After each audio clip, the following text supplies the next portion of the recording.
नमस्कार, KP news 24/7 में आपका स्वागत है। मैं पूजा आपके साथ। आइए सबसे पहले देखते हैं मुख्य समाचार।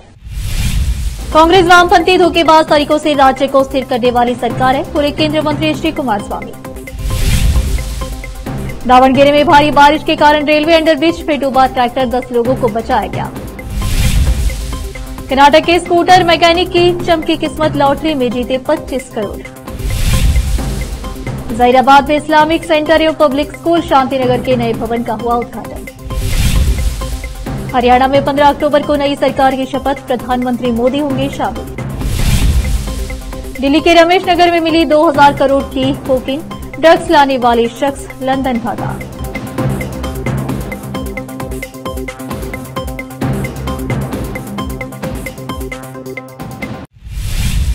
अब समाचार विस्तार से। दूसरी बार केंद्रीय मंत्री बनने के बाद एच डी कुमारस्वामी ने मैसूर में चामुंडी हिल का दौरा किया। उन्होंने कहा कि आज नवरात्रि का आखिरी दिन है। मैंने मां चामुंडेश्वरी अम्मा के दर्शन किए और उनसे देश के लोगों के लिए अच्छा बनने और गरीबों के लिए सफलतापूर्वक अच्छा काम करने की शक्ति देने के लिए कहा। मीडिया से बातचीत के दौरान बताया कि एचडीके ने कांग्रेस सरकार पर हमला बोला। प्रदेश कांग्रेस पार्टी सत्ता का दुरुपयोग कर रही है। अखबारों में बड़े बड़े विज्ञापन दिए जाते हैं। बुराई की शक्ति पर सत्य की विजय।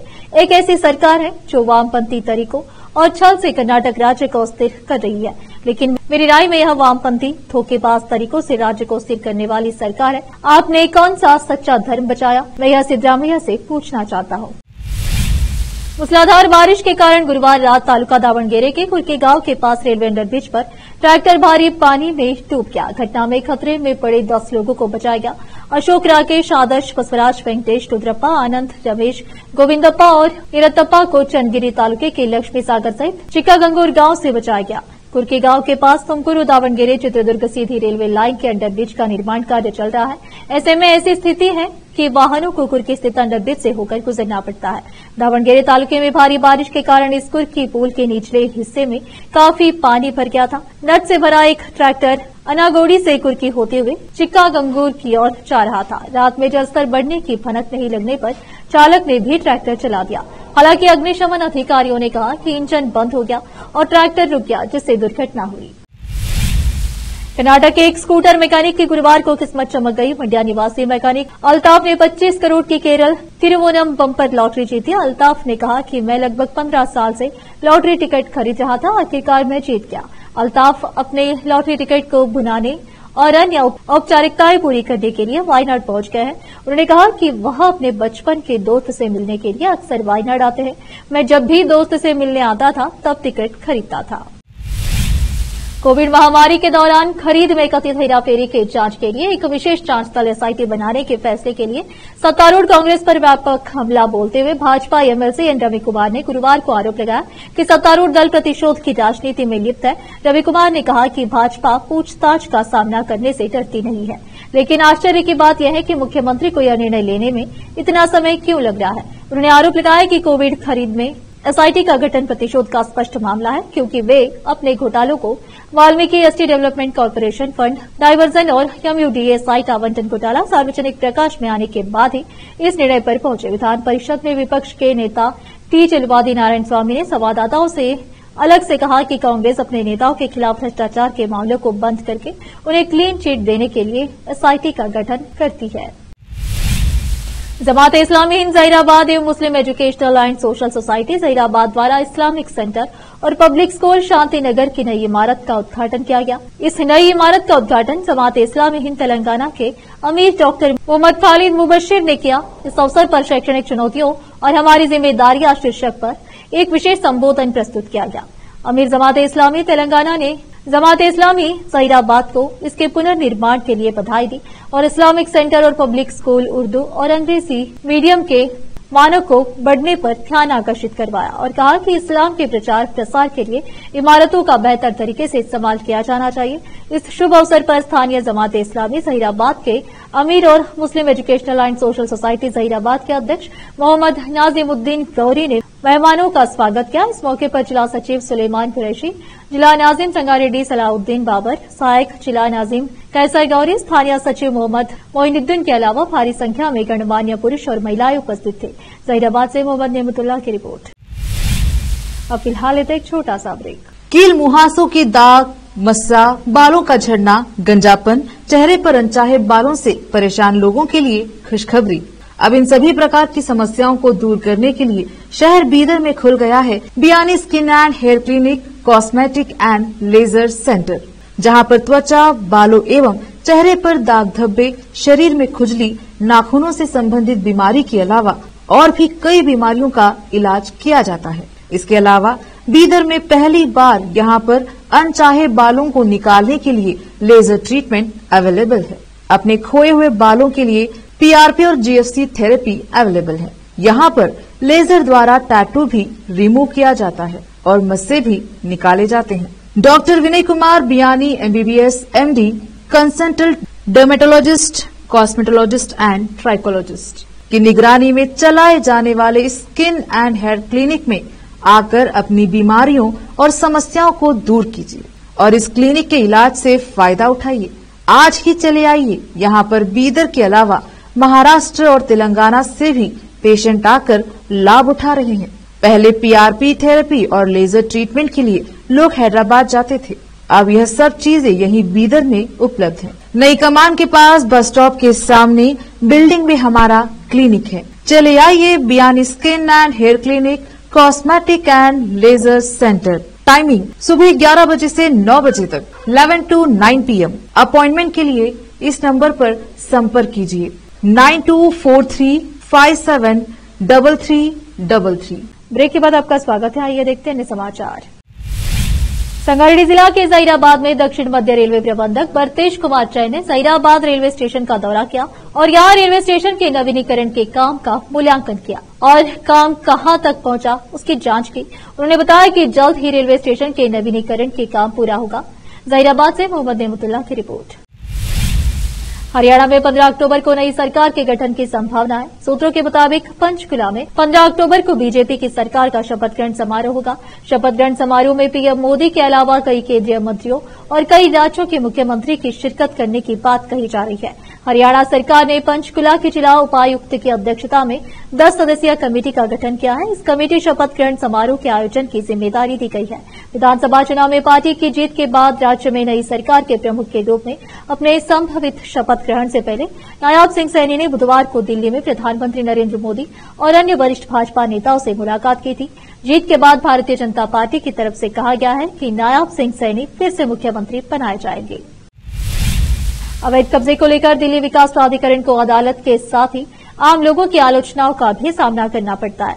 इसे देखते हुए डीडीए ने पिछले कुछ महीनों से अतिक्रमण हटाओ मुहिम की रफ्तार को और तेज कर दिया है। डीडीए ने इसके तहत देश की राजधानी के कई इलाकों में सरकारी जमीन को कब्जे से मुक्त कराया है। इनमें से कई मामले धार्मिक स्थलों से भी जुड़े हैं।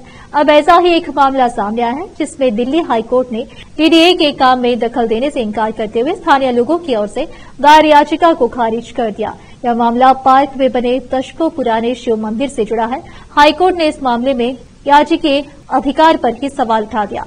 अदालत के आदेश के बाद अब तकरीबन 6 दशक पुराने मंदिर को ढहाने का रास्ता साफ हो गया है। दिल्ली के रमेश नगर से पुलिस ने 2000 करोड़ की कोकीन जब्त किया है। ड्रग्स लाने वाला शख्स लंदन भाग गया है। जब्त कोकीन का वजन करीब 200 किलो बताया जा रहा है। जिस कार से कोकीन लाई गई थी उसमें जीपीएस लगा हुआ था। फिलहाल पुलिस कोकीन तस्करी की गिरफ्तार के लिए छापेमारी कर रही है। पुलिस जीपीएस लोकेशन को ट्रैक करती पहुंची थी। ये कोकीन भी उसी सिंडिकेट की है जिसे 5600 करोड़ की कोकीन के साथ पकड़ा गया था। अब तक कुल 762 किलो कोकीन बरामद किया गया है। कोकीन की देश में ये सबसे बड़ी बरामदगी माना जा रहा है। चर्चित आईएएस अधिकारी टीना डाबी ने इन दिनों से एक्शन मोड में नजर आ रही है। राजस्थान के बाड़मेर में टीना डाबी कभी अस्पताल का निरीक्षण तो कभी ग्राउंड जीरो पर साफ सफाई अभियान को लेकर अधिकारियों को फटकार लगाती नजर आती है। टीना डाबी के कई वीडियो सोशल मीडिया पर भी खूब वायरल हो रहा है जिसमें वो खूब सुर्खियां बटोरती नजर आ रही है। एक वीडियो में सफाई अभियान के दौरान कभी सड़कों पर झाड़ू लगाती तो कभी अस्पताल के इंस्पेक्शन में लापरवाही मिलने पर डॉक्टर्स को फटकारती हुई नजर आ रही है। ये पूरा एक्शन ऑन कैमरा होता है जिसके वीडियो सोशल मीडिया पर खूब वायरल हो रहा है। बाड़मेर डीएम ने एक स्पा सेंटर पर छापा मारकर बड़ी कार्रवाई को अंजाम दिया है जिसकी चर्चा इस वक्त पूरे प्रदेश में हो रही है।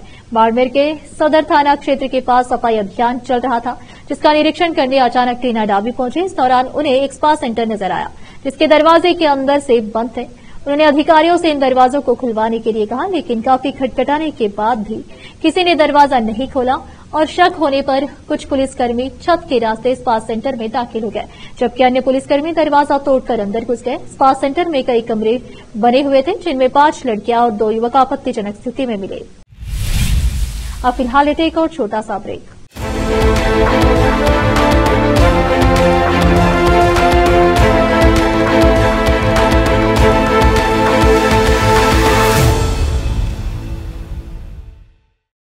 नूर एजुकेशन ट्रस्ट बीदर की ओर से चलाए जाने वाला Noor MEd and BEd college Bidar, recognised by NCTE Delhi and affiliated to Bidar university Bidar.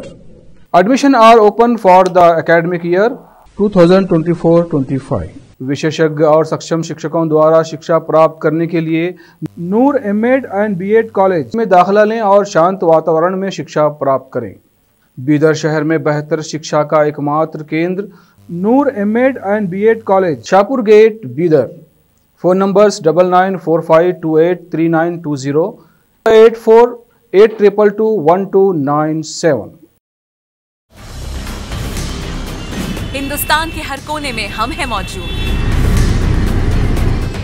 24 घंटे हालात पर गहरी नजर,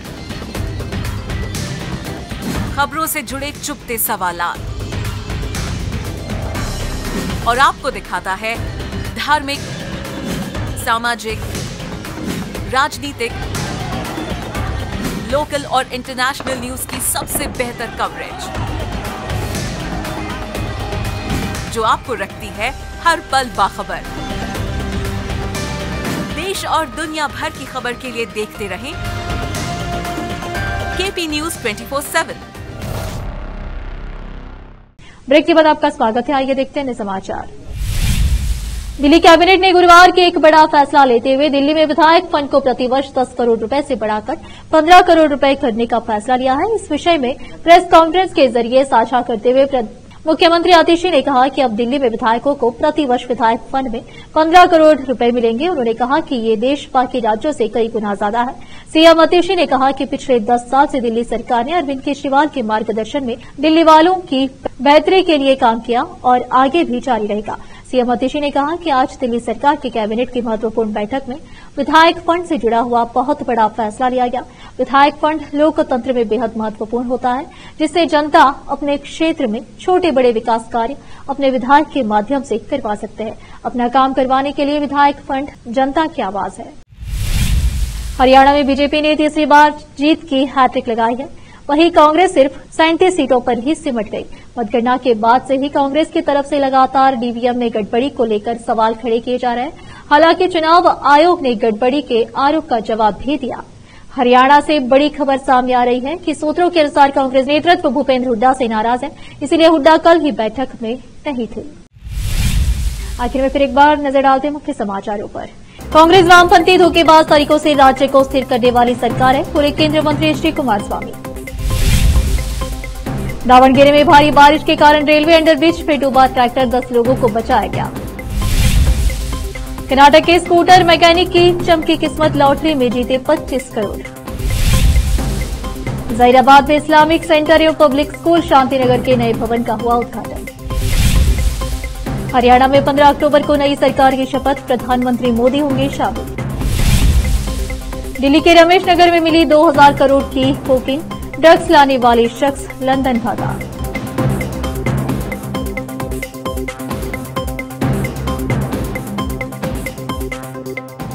केपी न्यूज में इस वक्त के लिए इतना ही। देश और दुनिया की ताजा खबरों के लिए देखते रहिए आपका अपना चैनल केपी न्यूज 24/7। धन्यवाद।